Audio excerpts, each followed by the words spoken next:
శోభ ఇచ్చిన చెక్ మీద 15 కోట్లంటూ అమౌంట్ రాసిన బాలు. షాక్లో శోభ. అసలు ఇంతకు ఏం జరగబోతుందో తెలుసుకోవాలనుకుంటే ఇప్పుడే మా ఛానల్ని తప్పకుండా సబ్స్క్రైబ్ చేసుకుని మా వీడియోని ఒక లైక్ చేయండి. అలాగే ఈ వీడియోని షేర్ చేయండి. ఇక శోభ అయితే శృతి బయట పనిచేయడం వల్ల ఇక వీళ్ళందరిదే తప్పు అన్నట్టు మాట్లాడుతుంటే ఇక బాలు అయితే ఆపుతారా ఏంటి, మీరు ఇష్టం వచ్చినట్టు మాట్లాడుతున్నారు, మీకు తెలియదా, మీ కూతురు అక్కడ పనిచేస్తుందన్న విషయం మీకు తెలియదా అని బాలు అడుగుతుంటే తెలుసు, దానికి చెప్తుంటే అది వినడం లేదు, మీరే ఏదో మార్చి తనని అక్కడ పని చేసేలా చేసినట్టున్నారు, అందుకనే తను అక్కడికి వెళ్ళి పని చేస్తుంది, లేకపోతే అక్కడికి వెళ్ళి పనిచేసే కర్మ దానికేంటి, మీ అందరు చెప్పబట్టే కదా వెళ్ళి ఉంటుంది, ఇంట్లో మీకు బాగా కరువు ఎక్కువైపోయినట్టుంది, మీకు ఫుడ్ తినడానికి కనీసం డబ్బులు కూడా మీ దగ్గర లేనట్టున్నాయి, ఇంతమంది ఉన్నారు, ఇంతమందికి పెట్టాలంటే అందరి డబ్బులు తీసుకొని సరిపోవు కదా, అందుకని మా శృతిని రవి పనిచేసే రెస్టారెంట్లోకి పంపించి తన నానా కష్టాలు పెడుతున్నారు, తను కష్టాలు పడకూడదనే నేను చెక్ తీశాను, మీకు ఇష్టం వచ్చిన అమౌంట్ రాసుకోండి దీని మీద అని చెప్పేసి ఇక శోభ అంటుంటే ఏంటండి అసలు ఏం మాట్లాడుతున్నారు, మేము ఎలా కనిపిస్తున్నాము, మీకు ఆ మాత్రం కూడా మేము మనుషుల్లా కనిపించడం లేదా, ఇష్టం వచ్చినట్టు చెక్కించేసి సైన్ పెట్టేసి అమౌంట్ రాసుకోమంటారేంటి, అసలు మీకు ఏమైనా బుద్ధి జ్ఞానం ఉందా అని చెప్పేసి ఇక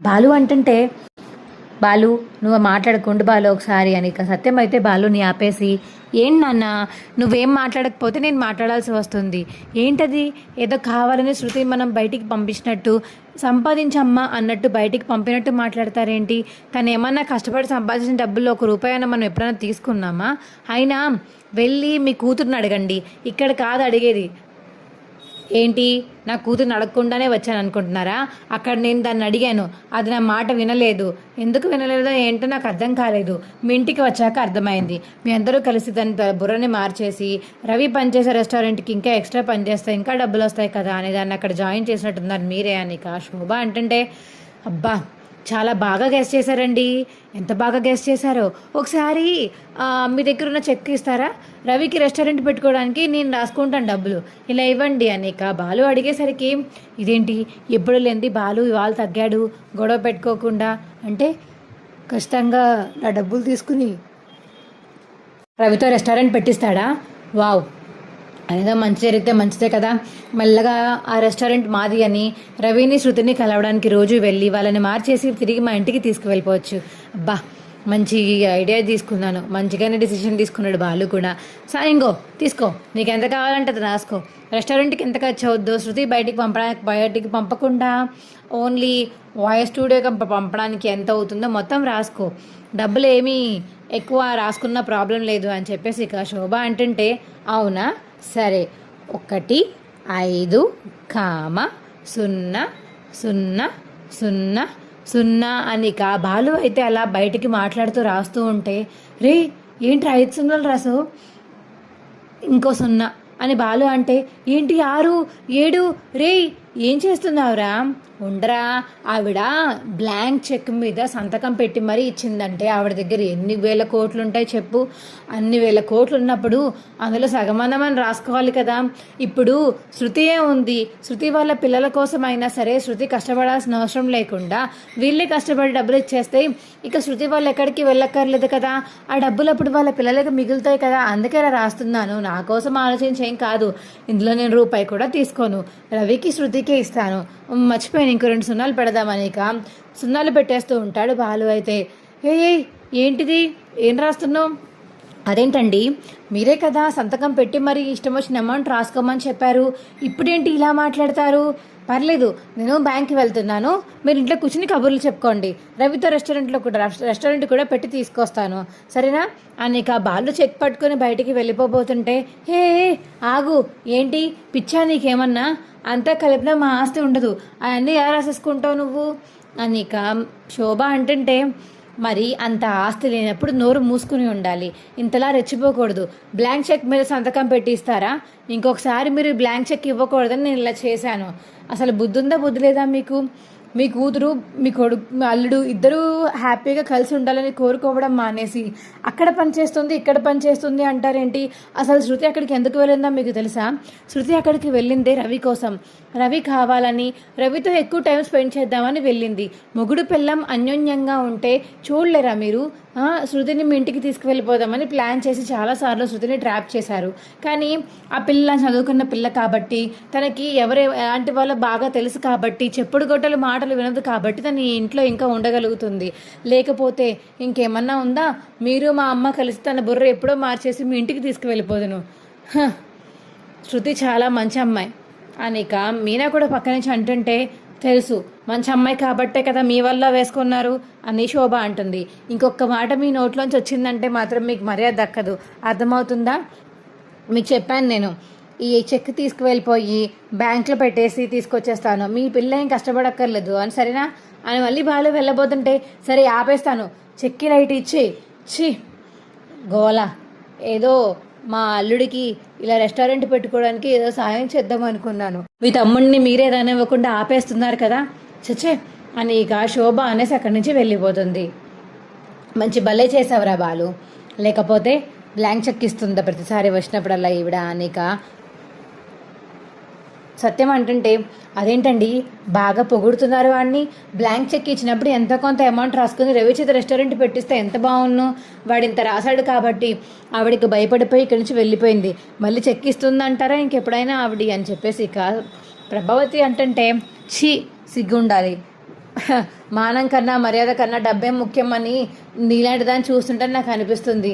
ఏంటిది సిగ్గు లేకుండా, ఆవిడ ఎంత డబ్బులు ఇస్తే అన్ని డబ్బులు తీసేసుకుంటావా? ఆవిడ అన్న మాటలు ఏమి పట్టించుకోవా నువ్వు? ఇష్టం వచ్చినట్టు నోటికి వచ్చినట్టు వాగింది. ఆవిడ గురించి ఏమనుకుంటున్నావు నువ్వు? ఆవిడేమైనా మంచిది అనుకుంటున్నావా? డబ్బున్న వాళ్ళందరూ మంచోళ్ళు అయిపోరు ప్రభా, అర్థం చేసుకుంటే మంచిది. ఇంకొకసారి ఆవిడ ఇస్తుంది డబ్బులు నువ్వు తీసుకుంటాను అని ముందుకెళ్ళావంటే మాత్రం ఆవిడకి వాళ్ళ బాలుగాడు ఏ గడ్డి అయితే పెట్టాడో నీకు అంతకన్నా గడ్డి పెట్టి బ్యాగ్ ఇచ్చి బయటికి పంపుతాను, వాళ్ళ ఇంట్లోనే సుఖంగా ఉంది కానీ డబ్బులున్నాను వాళ్ళ ఇంట్లో, అర్థమైందా అని ఇక సత్యం చెప్పేసరికి, సర్లేండి ఇంకెప్పుడలా మాట్లాడను అని ప్రభావతి అంటుంది. ఇక సత్యం లోపలికైతే వెళ్ళిపోతాడు. ఏరా బాలు నీకెందుకురా చెక్కి నాకు ఇస్తుంటే నీకెందుకురా అని ఇక ప్రభావతి అంటుంటే, అవునా ఉండు నానా నానా అని ఇక బాలు పిలుస్తుంటే, రే రే రే ఇప్పుడు ఆయన ఎందుకురా, మళ్ళీ ఇప్పుడే కదా వెళ్ళారు, ఎందుకు పిలుస్తున్నావు? ఏం లేదు, మళ్ళీ నువ్వు చెక్కు గురించి మొదలుపెట్టావు కదా, నాన్నని పిలిచి చెప్దామని నీకు బ్యాగ్ ఒకటి తగిలించి బయటికి పంపించేస్తారని అనుకుంటున్నాను అని ఇక బాలు చెప్పడంతో, ఛే వస్తున్నానండి చిచ్చి అని ఇంక అక్కడి నుంచి వెళ్ళిపోతుంది ప్రభావతి. అయితే ఏవండి మీరు చాలా మంచి పని చేశారండి, ఇలా చేస్తారని కళ్ళు కూడా ఊహించలేదు. సడన్గా ఆవిడ దగ్గర నుంచి మీరు చెక్ తీసుకునేసరికి నిజంగానే అమౌంట్ రాస్తున్నారా, అదేంటి ఇలా మారిపోయారు మీరు కూడా డబ్బుకి లొంగిపోయారా అని అనుకున్నాను. కానీ ఆ చెక్ మీద ఎప్పుడైతే మీరు అన్ని సున్నాలు పెట్టారో అప్పుడే ఇంక నాకు మీరు మారలేదని నాకు బాగా అర్థమైంది. థ్యాంక్స్ అండి అని చెప్పేసి ఇక మీనా అంటుంటే, ఎందుకు మీనా థ్యాంక్స్, వచ్చింది అడిగి తెలుసుకోవాలి కదా. శృతి వాళ్ళ అమ్మ ఎప్పుడూ ఇంతే, ఇంటికి వస్తే ఏదన్నా గొడవ పెట్టుకుందామని ఖచ్చితంగా వస్తుంది, లేదంటే వచ్చాక గొడవ పెడదామని ప్లాన్ చేసి మరీ వస్తుంది డబ్బుడమ్మ వాళ్ళ అమ్మ. ఈసారి బ్లాంక్ చెక్స్ పట్టుకుని మన ఇంటికి రాదులే, వస్తే ఇలాగే చిలక్కించి పంపిస్తాను, ఇంకొకసారి వస్తే వాళ్ళ ఆస్తిలో చిల్లి గవ్వ కూడా వాళ్ళకి మిగలదు అని చెప్పేసి ఇక బాలు అంటాడు మీనాతోటి. సరేనండి శృతి వచ్చాక ఈ విషయం చెప్పాలి, చాలా పెద్ద ఇష్యూ అయింది కదా అని చెప్పేసి ఇక మీనా అంటుంటే, ఏం చెప్పక్కర్లేదు మీనా, వాళ్ళ దగ్గరికి ఆల్రెడీ వెళ్ళాను అని ఆవిడ చెప్పింది కదా, అక్కడ ఆల్రెడీ బుర్ర తినేసే ఉంటారు ఈవిడ వెళ్ళి, మళ్ళీ ఇంటికి వచ్చాక మనం అవన్నీ చెప్పడం వాళ్ళకి చాలా ఇరిటేషన్గా ఉంటుంది, పర్లేదు తర్వాత చెప్దాంలే టైం చూసుకుని అని చెప్పేసి ఇక సత్యం ఇలా బాలు మరియు మీనా మాట్లాడుకుంటూ ఉంటారు. ఇక రోహిణి వాళ్ళు కూడా రూమ్లోకి వెళ్ళిపోవడంతో ఇక రోహిణి అయితే అంటుంది, అలా కూర్చుని ఆలోచిస్తూ ఉంటుంది. ఏంటి రోహిణి అలా కూర్చున్నావు, ఏమైంది, ఏమైనా జరిగిందా అని చెప్పేసి ఇక మనోజ్ అడుగుతుంటే, ఏం లేదు, ఆ చెక్ మీద అన్ని సున్నాలు పెట్టాలని బాలుకి ఎలా ఆలోచన వచ్చిందో ఏంటో అని అనుకుంటున్నాను. ఫస్ట్ టైం తీసుకున్నప్పుడు నిజంగానే తీసేసుకున్నాడా, బాలు ఇలాంటి వాడు కాదు కదా అని అనుకున్నాను, కానీ తర్వాత తీసుకోవడం వల్ల సర్లే తిని కూడా మారిపోయి ఉంటాడు డబ్బుల విషయంలో అనుకున్నాను, కానీ ఇప్పుడు ఇంతలాగా అన్ని రాసి ఆవిడ బెదరగొడతాడని మాత్రం కల్లో కూడా ఊహించలేదు అని ఇక రోహిణి అంటుంటే, నిజమే రోహిణి, నాకన్నా చెక్ ఇచ్చి నన్ను రాసుకోమన్నా హ్యాపీగా అమౌంట్ తీసుకుందును, ఛే వీడంతా నాశనం చేశాడు అని ఇక మనోజ్ అంటుంటే, ఏంటి మనోజ్ నువ్వు ఇంకెప్పుడు చూసిన డబ్బేనా, ప్రశాంతంగా బతకడం రాదా నీకు?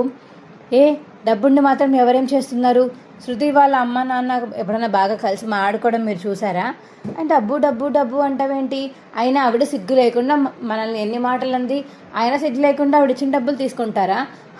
నువ్వు మీ అమ్మ ఒకటేలే అని చెప్పేసి ఇక రోహిణి అంటుంటే, రోహిణి ఇద్దరిని కలిపి పోల్చకు, అర్థమైందా?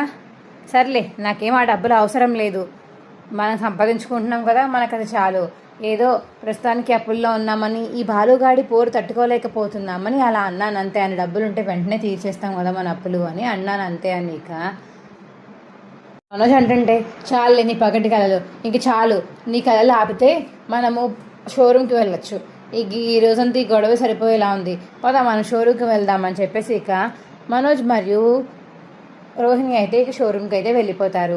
మా వీడియో మీకు ఎలా అనిపించిందో కింద కామెంట్ సెక్షన్లో తెలియచేయండి. మా వీడియో కనుక నచ్చితే మా వీడియోని లైక్ చేసి తప్పకుండా మా ఛానల్ని సబ్స్క్రైబ్ చేసుకుని పక్కనే ఉన్న గంట సింబల్ మీద క్లిక్ చేసి నోటిఫికేషన్స్ ఆల్లో పెట్టుకోండి. అప్పుడే మేము చేసే వీడియోలు మీకు రోజు వస్తుంటాయి. ఈ వీడియోని చివరి వరకు మిస్ కాకుండా చూసినందుకు చాలా చాలా ధన్యవాదములు. Bye friends.